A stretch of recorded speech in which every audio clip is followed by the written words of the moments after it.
orang lain. Buktinya apa? Sehebat apapun Bapak Ibu, PP ini termasuk guru-guru hebat. Kalau Bapak Ibu tidak ada CPP, memangnya PP mau ngapa?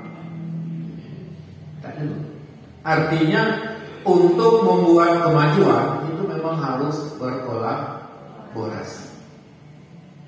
Kenapa? Karena kolaborasi itu adalah prinsipnya kita bekerja sama untuk membuat ide, gagasan baru, inovatif, kreatif. Bagaimana kita bisa memberikan layanan pendidikan yang terbaik untuk anak didik kita. Semakin banyak kita bekerja sama, semakin tinggi kualitas kerjasama kita, hasilnya akan semakin baik. Itu kata kuncinya. Kita tahu Bapak Ibu juga menyadarinya. Tidak usah jauh-jauh, kembali ke sekolah kita masing-masing. Kita akan melihat tipe-tipe kawan kita. Ada guru kita, saya amati, karena saya juga guru, saya merasakan sendiri, saya lihat sendiri.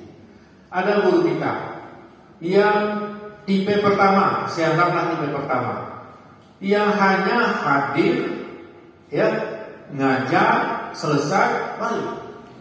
Tidak mau tahu dengan apapun pekerjaan orang lain, dengan apapun kegiatan sekolah, pokoknya datang aja balik. Itu tipe yang pertama, tipe kita, guru kita. Kalau tidak disuruh oleh kepala sekolah atau oleh kawan lain, tidak akan bergerak apa-apa. Sekalipun misalnya contoh, nih dia lewat nih, oh lihat di sini ada pot kembang jatuh. Kalau tidak disuruh, dia jalan saja, cuek saya. Pokoknya kalau disuruh baru bergerak. Bu, tolong panggil anak itu, pot kembang kita jatuh, baru bergerak. Mau dipukul dulu, baru bergerak. Kalau tidak dipukul, cuek baik. Itu rekan yang kita hadapi di sekolah. Ada lagi ketemu rekan guru kita yang kedua. Apa? Orientasinya yang penting saya dapat apa? Itu di otaknya terus. Kalau ada pekerjaan, saya dapat apa nih? Mana untungnya untuk saya? Berapa duitnya? Pokok orientasinya selain dari duit dia kasih. Sehingga apapun pekerjaan di sekolah itu selalu dihitung dengan duit. Duit gajinya udah dihitungnya, yang lain. Pokoknya apa baik? Ini mana honornya? Mana ini? Semua dihitung, orientasinya adalah uang. Itu tipe guru kita yang kedua. Tipe guru kita yang ketiga ada lagi, ya. Selain orientasinya uang, tipenya usil. Sudah uang, kalau kawan bergerak, sudahlah kayak Yunian. Pokoknya usil sekali. Wah, kayak Yunian cek hebatnya. Ngomongin kawan aja weh. Itu tipe yang ketiga. Ada lagi tipe guru kita yang keempat. Yang apa? Mau dia, mau datang, mau berbuat, ya, tidak fokus kepada imbalan atau uang. Dia mengerjakan segala sesuatu tugasnya dengan baik. Orientasinya apa? Nilai di situ. Itu tipe yang keempat. Bagus, bagus. Cukup? Belum. Kenapa? Yang kita butuhkan sebenarnya adalah tipe yang kelima, yang terakhir. Gurunya bagus, ya, orientasinya bukan uang. Kita butuh uang, betul, tapi jangan segala sesuatu dihitung dengan uang. Tidak usil, berkomunikasinya bagus, bekerja samanya bagus, dan orientasinya adalah tujuannya adalah nilai-nilai yang baik. Itulah yang kita harapkan, dan itu saya harap ada di guru penggerak. Jadi keberadaan guru penggerak, bagaimana bisa berkolaborasi dengan semua tipe tadi. 1, 2, 3, 4. Itu tugas Bapak Ibu. Jadi kalau ketemu kendala, itu jangan Bapak Ibu musuhi. Kalau Bapak Ibu musuhi, itu tidak akan selesai. Bagaimana Bapak Ibu bisa menggerakkan, mendorong untuk berkolaborasi? Itu tugas guru penggerak. Kenapa? Karena tugas guru penggerak salah satunya itu adalah mendorong terbentuknya kolaborasi. Itu tugas Bapak Ibu. Selain Bapak Ibu menjadi pemimpin pembelajaran, menjadi coach bagi yang lain, menggerakkan komunitas praktisi, itu tugas Ibu. Termasuk salah satunya adalah mendorong kolaborasi antar guru. Itu tugas guru penggerak. Jadi saya harap jangan dibalik nanti. Guru penggerak membuat komunitas sendiri sehingga terjadi gap. Kami guru penggerak, kamu tidak penggerak. Bukan itu. Bapak Ibulah penular, Bapak Ibulah virus kebaikan untuk mengajak kawan-kawan lain bagaimana bisa meningkatkan layanan pendidikan yang terbaik. Ilmu yang Bapak Ibu peroleh, tularkan, buat budaya positif di sekolah. Itulah tugas guru penggerak. Buat kolaborasi itu. Karena ilmu yang Bapak Ibu peroleh selama menjadi diklat calon CGP ini tidak akan berarti apa-apa kalau tidak memberikan dampak positif pada lingkungan sekolah kita, tidak memberikan dampak positif pada anak didik kita, dan tidak memberikan dampak positif pada pendidikan kita secara nasional. Tidak ada gunanya. Semua kegiatan kita ini harus punya dampak yang bisa diukur. Inilah harapan-harapan kita Bapak Ibu terkait dengan guru penggerak. Saya sangat berharap sekali pada Bapak Ibu seorang guru penggerak, tujuannya seperti itu. Jadi jangan lagi kalau ada ketemu saya guru penggerak, Pak, ayah Pak, sombong ini, itu salah. Guru penggerak tidak boleh sombong. Bapak Ibu adalah pengayom untuk yang lain. Bapak Ibu adalah pemersatu bagi yang lain. Bapak Ibu adalah inisiator untuk bertemu dengan yang lain, berbagi ilmu. Itu takut tugas guru penggerak. Kita pernah sampaikan dengan Bapak Ibu konsepnya pembelajaran kita, paradigma pembelajaran kita kan 3 saja. Yang pertama berpusat kepada siswa. Yang kedua sesuai dengan kebutuhan siswa. Yang ketiga punya dampak positif pada diri siswa. Itu tugas kita. Itu paradigma pembelajaran yang mau kita rubah. Siapa yang merubah itu? Ujung tombak pertama harapannya adalah di guru penggerak. Nih, saya minta pada Bapak Ibu semua nanti sebagai seorang guru penggerak bisa mengajak kawan-kawan yang lain, bekerja sama dengan kawan-kawan yang lain, bagaimana kita bisa melahirkan inovasi, melahirkan kreativitas, bagaimana kita bisa membuat terobosan sehingga paradigma pembelajaran kita itu betul-betul mengalami perubahan. Kalau tidak, mubazir Bapak Ibu, negara ini sudah cukup banyak untuk melahirkan guru penggerak, melahirkan sekolah penggerak, berapa duitnya yang habis? Lengkap sudah. Ada PP, ada komunitas pembelajaran, ada komite, ada pengajar praktek, ada PA, segala macamnya ada. Termasuk Bapak Ibu, BGP, sudah susah payah melahirkan ini. Kalau tidak memberikan dampak positif, berarti kita kembali konsep awal dan kita tidak ingin itu. Ini harapan saya dengan Bapak Ibu semuanya. Tema kita adalah kolaborasi. Yakinkan Bapak Ibu untuk maju kita memang harus berkolaborasi. Banyak ide yang muncul, banyak inisiatif yang muncul, banyak inovasi yang bisa muncul, banyak kreativitas yang bisa muncul ketika kita bisa bekerja sama dengan baik. Yakin ya Bapak Ibu. Tidak ada kita yang hebat sendirian, tidak ada.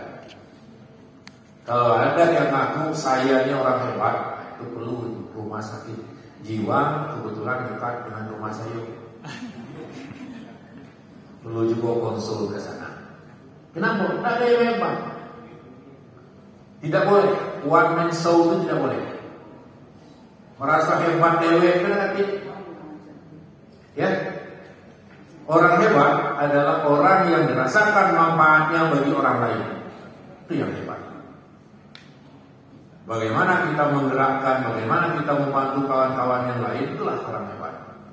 Makanya kita harus berkolaborasi. Jadi ini kegiatan kita sungguh sangat bagus sekali, Bapak Ibu. Dimanapun, apapun pekerjaan Bapak Ibu, di rumah pun seperti itu. Kalau Bapak Ibu tidak bisa sebagai seorang pemimpin, entah pemimpin rumah tangga, pemimpin pelajaran, apapun, kalau tidak bisa berkolaborasi dengan baik, itu ciri-ciri akan gagal. Di rumah juga seperti itu, tidak bisa bekerja sama dengan anak, dengan istri, segala macam, gagal. Siapa yang punya anak 4? Enggak ada. Ini pasti kolaborasinya sangat baik. Kerjasama dengan bapaknya pasti sangat baik. Betul. Nah, tapi ada juga kadang-kadang Bapak Ibu yang datang ke kantor dinas minta nak cerai. Saya tanya, kenapa cerai? Tak cinta lagi Pak. Pikirnya, iya Pak, tak cinta lagi. Berapa anak? 6. Nah, gimana rumusnya tuh? Anak 6 tak cinta. Saya tak bisa membayangkan. Berarti harus ada koreksi kembali. Ya, pasti itu kerjasamanya baik sekali. Hanya sebagai seorang guru, sebagai seorang pemimpin pembelajaran, sebagai seorang guru CGP, sebagai seorang pengajar praktek, tidak boleh lemah, tidak boleh berhenti hanya karena keadaan yang tidak mendukung. Kita tidak boleh menyerah. Kenapa? Dimanapun Bapak Ibu bekerja, apapun pekerjaan Bapak Ibu, tidak akan pernah luput yang namanya dari tantangan, tekanan, kondisi yang tidak menyenangkan. Itu tidak akan pernah luput. Tidak boleh menyerah. Apa yang harus kita lakukan? Tugas kita, bagaimana kita bisa mengatasi tantangan itu, bagaimana kita bisa mengatasi tekanan itu, dan bagaimana kita bisa berbuat di bawah tekanan tapi tetap berbuat yang terbaik. Itulah kunci menjadi seorang guru yang profesional. Jadi tidak boleh nyerah Bapak Ibu. Kalau Bapak Ibu ngajar tidak didukung oleh guru, lantaklah dia itu sih gagal jadi guru penggerak itu. Tidak boleh nyerah. Soalnya guru penggerak biarin Mbak. Bapak Ibu tidak akan rugi karena itu. Ajak terus. Berbuat baiklah Bapak Ibu. Yakinlah Bapak Ibu. Makanya saya katakan tadi, uang itu penting, tapi jangan setiap pekerjaan kita orientasinya adalah uang. Sesungguhnya Bapak Ibu, apapun yang Bapak Ibu lakukan, sepanjang itu adalah sangat bermanfaat, kebaikan, Bapak Ibu tidak akan pernah rugi berbuat. Yakinlah Bapak Ibu, tidak akan pernah rugi. Tidak akan pernah rugi. Saya ulang lagi. Bapak Ibu di dunia ini bisa ngomong, saya rugi ini, enggak, itu tetap menjadi tabungan Bapak Ibu di kemudian hari. Insya Allah. Hanya tidak usah hitung-hitung selalu setiap pekerjaan dihitung, jangan. Ya, jaga hubungan baik dengan kawan-kawan, jaga kerjasama, karena program ini butuh semangat bersama. Program kita guru penggerak, program kita kurikulum merdeka untuk membuat paradigma pembelajaran yang baik itu butuh kerjasama kita semuanya. Ya, tidak bisa. Coba kalau contoh saya tidak mendukung program guru penggerak, begitu BGP datang saya curi baik, dikasih surat saya buat arsipkan saja. Guru-guru saya nak ikut tidak saya izinkan, tidak saya kasih surat tugas. sekalipun ini programnya sangat bagus, bisa tidak berjalan dengan baik? Tidak bisa. Tandanya kita butuh kolaborasi. Tandanya kita butuh kerjasama. Termasuk di lingkup terkecil di sekolah kita. Itu ikuti kegiatan ini dengan baik, Bapak Ibu. Yakinlah kegiatan kita ini sangat bermanfaat sekali. Yakinlah Bapak Ibu. Ya, saya sangat berharap pada kawan-kawan semuanya. Tadi sudah disampaikan juga, itu adalah sebagian kecil dari dampaknya ikut guru penggerak, ya. Berdampak kalau mau jadi kepala sekolah, memang sekarang dari guru penggerak bisa. Tapi lebih dari itu, niatkan dalam hati Bapak Ibu ingin memberikan yang terbaik untuk dunia pendidikan. Kenapa? Ketiga Bapak Ibu berulang kali sampaikan, berniat untuk meningkatkan kompetensi diri, berniat untuk memberikan ilmu yang bermanfaat, menyebarkan ilmu yang bermanfaat bagi yang memiliki keyakinan agama Islam. Insya Allah itu menjadi ladang amal jariah. Makanya tidak pernah rugi Bapak Ibu. Demikian juga sering sampaikan, pasang niat untuk menuntut ilmu. Ketika kita pasang niat untuk menuntut ilmu, meningkatkan kompetensi diri kita, terjadi sesuatu ajal di tangan Tuhan, kalau kita meninggal itu pun termasuk mati syahid. Jadi tidak pernah rugi. Itu yakinkan diri kita semua Bapak Ibu buat perubahan.